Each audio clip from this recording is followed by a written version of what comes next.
Should we have seen Black Widow's tragic ending coming all along? Did we all miss the clues that foreshadowed her doom? Keep watching to find out. Born in Soviet Russia in 1984, the young Natasha Romanoff, before she had that name, was purchased by the state from her parents as an infant after it was determined that she had great genetic potential to serve their needs. Early training helped Natasha learn to obey her masters, and soon she would have her first mission. Sent to the United States as a child, Natasha and fellow assassin in training Yelena Belova would be raised by adoptive parents, a pair of Russian assassins named Alexei and Melina. This fake family unit would allow the four to pose as a normal American suburban household. But when Alexei and Melina completed their mission to steal valuable U.S. intelligence, they were discovered by S.H.I.E.L.D. The two Russian agents scooped up Natasha and Yelena and, after a tense chase, flew them out of the country, where they would be taken in by Alexei's superior, General Dreykov, a ruthless Russian leader who oversaw the assassin training program known as the Red Room. Following their return to Russia, both Natasha and her sister, Yelena, were taken to be trained as assassins in Dreykov's sinister Red Room program. During her time in the Red Room, Natasha would become one of the best killers in the program, with unmatched instincts and marksmanship skills. She would also undergo rigorous psychological programming and conditioning that would essentially make her a slave to Dreykov. But her training in the Red Room was about more than just developing her skills. Doctors within the academy also gave Romanoff a hysterectomy, as they did to all their assassins. The hope was that making the trainees unable to bear children would ensure the total absence of familial connections. They have a graduation ceremony. They sterilize you. Romanoff spent years acting as one of Russia's best assassins, putting her on the radar of American intelligence agencies. Eventually, she would be targeted by Nick Fury, director of S.H.I.E.L.D. Agent Clint Barton, later known as the hero Hawkeye, would be assigned by Fury to kill Natasha. But over the course of his mission, Barton instead convinced Natasha that she should defect to the United States and join S.H.I.E.L.D. To earn the agency's trust, Natasha's first mission was to accompany Barton to Budapest and kill her former teacher, Dreykov. Romanoff hesitated at the prospect of bombing Dreykov with his young child in tow, but she would ultimately give the order to detonate, apparently killing both Dreykov and Antonia, and officially earning Natasha a place as a S.H.I.E.L.D. agent. Just like Budapest all over again! You and I remember Budapest very differently.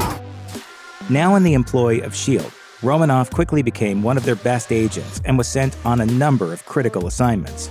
During a 2009 extraction mission in Iran, the Winter Soldier, who was once Captain America's friend Bucky Barnes, ambushed her and killed her target, a nuclear scientist, by firing straight through Romanoff's stomach.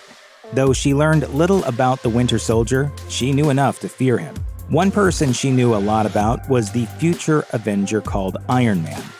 After developing his first armored suits, Tony Stark came to the attention of S.H.I.E.L.D. and was identified by Fury as a candidate for the Avengers initiative. Sent undercover under the name Natalie Rushman, Natasha became Stark's new assistant.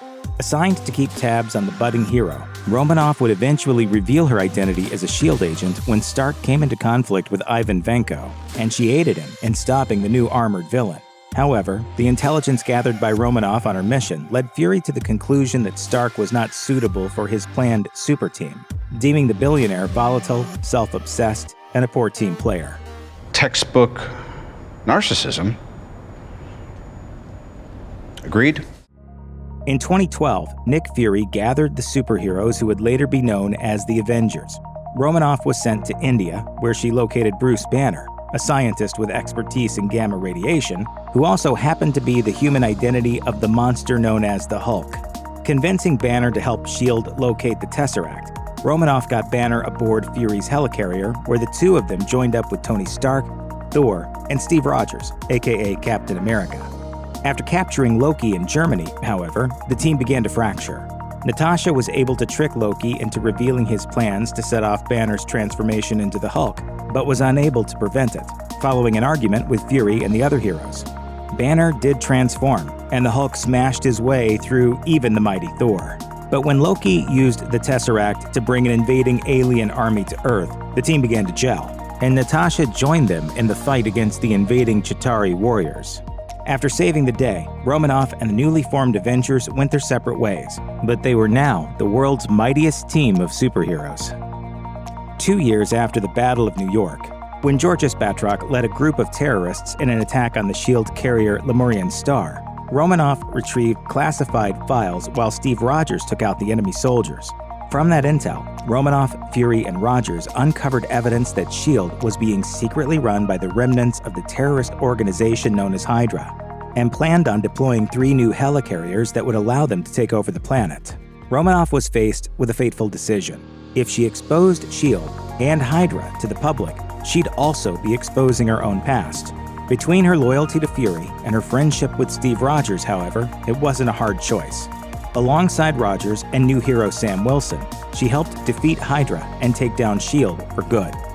As a member of the Avengers, Natasha Romanoff went on a number of missions with her new team and grew closer to her teammate, Bruce Banner. Natasha was the one person capable of calming the Hulk when they needed him to revert to his human form, and their relationship slowly began to blossom into a tentative romance. Romanoff would later be captured by Ultron, but still proved instrumental in his downfall. After defeating Ultron and his robot army, Romanoff attempted to talk down the Hulk over the phone while he sat at the controls of a Quinjet, but he ignored her pleas to return and flew away to parts unknown.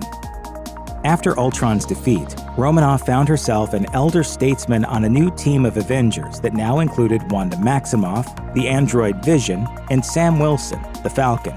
Romanoff became a leader on the team alongside Rogers, but her position next to Captain America wouldn't last long. Following a mission to Lagos that resulted in the deaths of civilians, the Avengers found themselves at odds with the Sokovia Accords, a United Nations resolution that would see them become an officially sanctioned arm of the world's governments.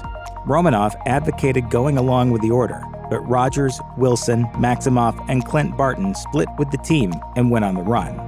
With the Battle of Heroes on the horizon, it was Romanoff who recruited the Wakandan Prince T'Challa, the Black Panther, to join them in stopping Rogers' team. But in a confrontation in Germany between the two factions, Romanoff was once again forced to choose between her loyalty to Rogers and Barton and the orders of her superiors. Forced to fight Barton hand-to-hand, she was stopped by Wanda Maximoff, but ultimately prevented Black Panther from capturing Rogers and allowed him to escape. When all was said and done, Romanoff left Stark's team and struck out on her own in defiance of the law. Romanoff and her fellow fugitive Avengers soon found themselves being hunted by an obsessed Thaddeus Ross, the Secretary of Defense. Alone and in hiding, Natasha sought the help of old friends around the globe, including former SHIELD agent Rick Mason, now operating as an independent contractor. But when she received a mysterious package and became the target of a shadowy assassin called the Taskmaster, she began a new mission to track down her adopted Soviet sister, Yelena Belova. When they met in Budapest, they realized that the Red Room was not destroyed after all, and that Dreykov had escaped Romanoff's assassination attempt back when she first joined SHIELD. The two sisters reunited with their parents, Alexei and Melina. The former false family worked together to stop Dreykov and take down the Red Room once and for all. To do that, however, they'd have to get past the Taskmaster, who turned out to be none other than Dreykov's daughter, as well as a new group of deadly Black Widow agents whom they also hoped to free from Dreykov's mind control.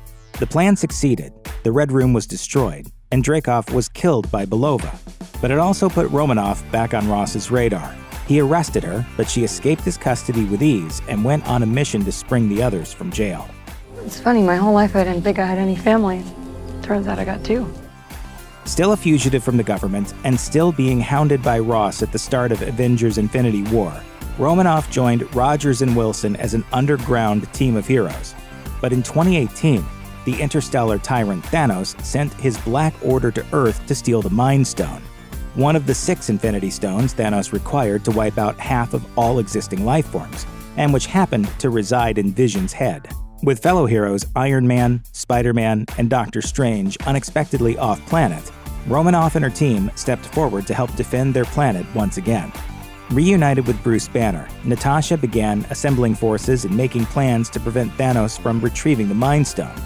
Assisted by T'Challa and his army of Wakandan warriors, Romanoff would hide Vision in Wakanda in a last-ditch effort to defeat the overpowered Titan.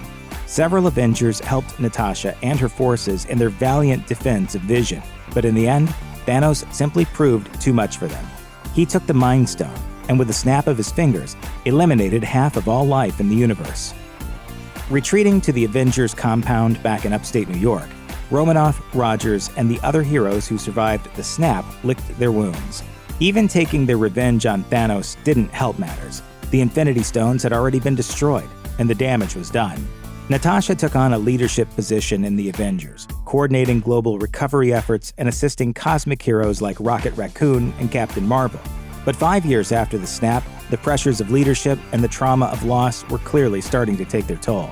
So when Scott Lang, aka Ant-Man, returned from the quantum realm with a plan to change history, Natasha gladly suited up as the Black Widow once again to save the world. Of course, to do so, she had to first travel to Japan to recruit her old friend Clint Barton, who had lost his entire family to the snap and who had become a violent anti-hero called Ronin. Once they were back together, however, Romanoff and the rest of the original Avengers, alongside Rocket and Thanos' estranged daughter Nebula, embarked on a mission to travel back in time and reassemble the Infinity Gauntlet in order to undo Thanos' heinous act. Upon journeying into the past, the remaining Avengers split into smaller teams to accomplish individual tasks. Barton and Romanoff took the Guardians of the Galaxy's spaceship to the planet of Vormir, home of the hidden Soul Stone. There, they found the ghostly form of the Red Skull, banished there since attempting to wield the Tesseract back in World War II, who told the pair a grim truth. To obtain the Soul Stone, one of them had to die. In one of the most tragic moments in the entire MCU, Romanoff made the ultimate sacrifice, giving her life so that Barton could be reunited with his wife and son, a final gift to him for his years of friendship and restitution for rescuing her from the Red Room. The debt she felt she owed Barton had at last been repaid, for it was he who had given her a new life as the Black Widow, a daughter, a sister, a hero, and an Avenger forever. Check out one of our newest videos right here. Plus, even more Looper videos about your favorite movies are coming soon. Subscribe to our YouTube channel and hit the bell so you don't miss a single one.